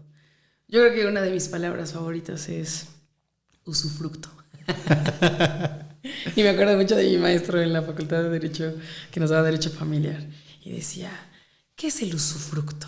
Y yo, wow, dilo otra vez. Usufructo. En discursos tengo palabras favoritas, ¿no? O sea, yo creo que en un discurso mi palabra favorita últimamente ha sido potencializar, la uso muchísimo. Inexorablemente me encanta porque es como, no hay de otra, ¿no? Tengo muchas palabras. Podría seguirme diciéndote un listado enorme, pero sí tengo muchas palabras. Ahora te voy a preguntar lo siguiente. De todas esas palabras favoritas y todas esas palabras que tus ojos han visto, ¿cuál lograría conceptualizar a Karen hoy? Híjole. Ay, qué pregunta tan difícil, Juan Carlos. Yo creo que o sea, no sé. Alguien me dijo una vez, eres una persona muy completa. Y me gustó. Creo que si pudiera decir una descripción sería completa, ¿no? O sea, tiene muchas aristas, tiene muchos sentidos, mucha representación. Pero ahorita es porque traigo el recuerdo reciente, me gusta. En otro momento te hubiera dicho otras más rimbombantes. No, está perfecto. Karen, yo siempre he reconocido en los liderazgos una parte bien importante. Es un tema que a mí me gusta mucho, lo disfruto mucho y justo nace también este podcast con esa intención de poder tener este espacio genuino, abierto, para poder aprender de personas como tú, que están tal vez 1, 2 o 3 niveles arriba, haciendo cosas que pues probablemente no nos alcance el tiempo, ¿no? Nos podemos pasar horas hablando, pero la verdad es que con esa pasión que describes las cosas, me queda claro que lo haces principalmente porque descubriste ese talento desde muy temprana edad. Pero yo reconozco que siempre hay un bagaje. Y ese bagaje, en mi caso, es lo familiar. ¿Qué nos puedes compartir de ese bagaje? Lo que consideres. ¿De dónde viene Karen? Sí viene, y comparto contigo. Tal vez por eso nos quedamos bien. Yo te conté desde el inicio, ¿no? A la fecha, fíjate, a mis 20 y tantos años. 20 siempre. 20 siempre años, Si yo voy a un concurso, si yo tengo alguna presentación, si estoy en algún foro, te juro y te prometo que a la fecha están mi mamá y mi papá sentados viéndome. Qué padre. O sea, mi último concurso de debate creo que tenía 28 años. Ya, ya me quemé. Tenía 28 años, ¿no? Y era por categorías. Y había chavitos, todavía muy chavitos, de 12, 14 años, con sus papás. Los grandotes ya iban solos, ¿no? Y excepto Karen. Excepto Karen, ¿no? Y no es como... No es por gusto, ¿sí me explico? O sea, siempre me forjó demasiado tener la fe de mis padres, el que mi mamá me dijera, a mí me hubiera encantado hacer lo que tú estás haciendo. El que mi papá me dijera, eres una joya, ¿no? O sea, que yo me acuerdo mucho en un café literario que dije una poesía y veía la cara de mi papá de asombro y se levantó a aplaudirme antes de que acabara la poesía. O sea, te lo digo y me dan ganas de llorar, ¿no? Y para mí eso ha sido la mejor gasolina del mundo y algún día espero ser eso para mis hijos, ¿no? Espero tener hijos. Porque sí creo que eso determinó la Karen que soy yo hoy, ¿no? Porque si yo no hubiera tenido a mi papá, a mi mamá echándome porras, a mis tíos, a mis primos, a mis hermanos, que me hacen chistes de las comidas familiares de presidenta, ¿no? O sea, de la colonia, siempre les digo, ¿no? Pero si yo no tuviera eso, si no tuviera ese respaldo, seguramente sería una persona promedio. Y no es que esté mal ser promedio, pero tuve la bendición de ser una persona...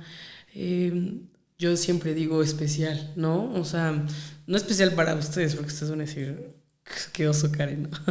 Especial para mi propia convicción, para mi propia forma de medirme en el mundo. O sea, me ha costado mucho trabajo llegar al punto en el que me puedo autopercibir como algo especial. Y creo que eso es, si todos lo hiciéramos, seríamos la mejor versión siempre, ¿no? Entonces sí se lo debo a mi familia, definitivamente. A la creencia que me reafirmaron que yo tenía desde que era chiquita de que era especial. Y ellos me dijeron, sí, en todo momento. Y lo sigue siendo, Karen, y de verdad que ha sido este espacio muy, muy enriquecedor. Ojalá haya una segunda oportunidad. Siempre eres bien recibida. Yo quiero concluir este episodio preguntándote lo siguiente. Quiero que te imagines que tienes en tus manos el libro de tu vida y lo ojeas y llegas al último capítulo. ¿Cómo llamarías ese capítulo y qué palabras encontrarías en ese capítulo? Híjole. Qué buena pregunta. ¿De dónde sacas esas preguntas? No sé, yo creo que mi último capítulo sí sería como redención, ¿sabes? Y no como algo malo, sino como el llegar al momento de mi vida donde yo puedo decir, hice todo lo que quise hacer, di todo lo que tuve que dar, viví todo lo que tuve que vivir, y entonces es momento de partir, ¿no? O sea, como cuando terminas un proyecto muy pesado, ¿no? O sales de un examen y sientes esa sensación de paz y de descanso. Así veo el final de mi vida, ¿no? Y recordándolo y sonriendo y siendo una redención ante la magnitud del universo que ni siquiera concebimos. Y somos hormigas en el universo luchando como si estuviéramos como si tuviéramos la magnitud de un sol, imagínate, ¿no? Porque a ese nivel sentimos, a ese nivel sufrimos y vivimos y reímos. Entonces esa parte de redención en mi vida, a lo grande, a lo que no entiendo, a Dios, al universo, así cerraría como, ya hice lo que tenía que hacer, ¿no? Qué genial que nos compartas eso, es muy, muy profundo. ¿En dónde te puede encontrar la gente? ¿Quieres compartir tus redes? ¿Cómo te pueden contactar? Sí, la verdad es que a mí me da mucha risa porque cuando me preguntan mis redes no sé cómo estoy. No sé cómo estoy en los usuarios, pero tal vez por Facebook, que yo creo que es la que podría ser más, es donde subo, tengo mi clasificación de redes, ¿no? Instagram es joven, cotorreo. Facebook di una plática el día de hoy, ¿no? Okay. Entonces, Facebook con mi nombre, ¿no? Karen García Rivas Díaz Galindo, con mi nombre de telenovela también. Sí, es de telenovela. Cualquier cuestión. La verdad es que a veces esto es un círculo de de ayudas, un círculo de apoyos. Hoy estoy sentada frente a alguien que conocí, por alguien que conocí, por alguien que conocí, y que todos han sido un círculo de bendiciones bien bonito. Y yo espero hacer eso para otro círculo y así sucesivamente. Gracias, Karen. Karen, ¿quieres agregar algo? ¿Quieres compartirnos algo al concluir con algo que... Y agradecerte infinitamente el espacio, el que hayas generado esta sensación de cercanía tan bonita, el que me hayas hecho sentir tan en confianza como para platicar este tipo de cosas. Pero yo creo que si pudiera decir algo a quien nos escucha, es que tenemos que empezar a retomar la importancia de lo que somos en esta justa medida. Me gusta mucho decir esta justa medida porque cometemos el error de salirnos de lo que somos y de lo que tenemos. Y el hoy por hoy, despertarte y escuchar tu canción favorita y tomar tu café. Y puede ser en circunstancias difíciles, ¿eh? No estoy romantizando la vida, no. Simplemente estoy hablando de mi experiencia. Hay días en que no, o sea, no voy a decirte esto, pero es justo aprender a vivir con eso. Está bien, se vale, ¿no? Y creo yo que sí es muy importante que te la creas. No demuestres, muéstrate, ¿no? Justo. Justo. Eso sería. Karen, muchísimas gracias. Ha sido un placer poder compartir micrófonos, cámaras, luces, pantallas, de todo.